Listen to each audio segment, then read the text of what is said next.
বরিশাল সরকারি সৈয়দ হাতেম আলী কলেজের ডিগ্রি শিক্ষার্থীদের নবীনবরণ অনুষ্ঠিত।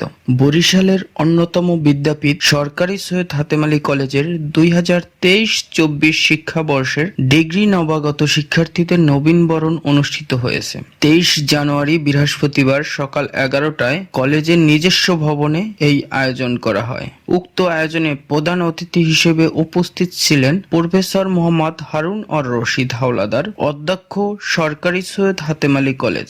এছাড়াও বিশেষ অতিথি হিসেবে উপস্থিত ছিলেন মোহাম্মদ আখতারুজ্জামান খান, উপাধ্যক্ষ।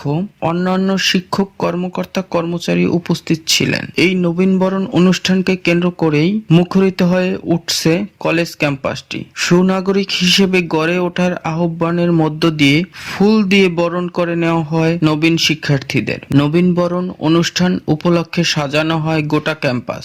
সবাই মেতে ওঠে হাসি, আনন্দ, আড্ডা আর উল্লাসে। শিক্ষার্থীদের এই আনন্দে মেতে ওঠে শিক্ষকরাও। এছাড়া শিক্ষার্থীদের সাথে অভিভাবকদেরও উপস্থিতি লক্ষ্য করা গেছে। নবীনবরণ অনুষ্ঠানকে ঘিরে শিক্ষার্থীদের উদ্দেশ্যে অধ্যক্ষ বলেন, বরিশাল বিভাগের সরকারি সৈয়দ হাতেম আলী কলেজ অত্যন্ত ঐতিহ্যবাহী একটি শিক্ষা প্রতিষ্ঠান। এখান থেকে সুশিক্ষা গ্রহণ করে সুনাগরিক হয়ে দেশের নেতৃত্বভার গ্রহণ করতে হবে, যা বিগত দিনে আমরা দেখে এসেছি। তরুণ প্রজন্মের চোখে আমরা সমৃদ্ধশালী দেশ গঠনের স্বপ্ন দেখি।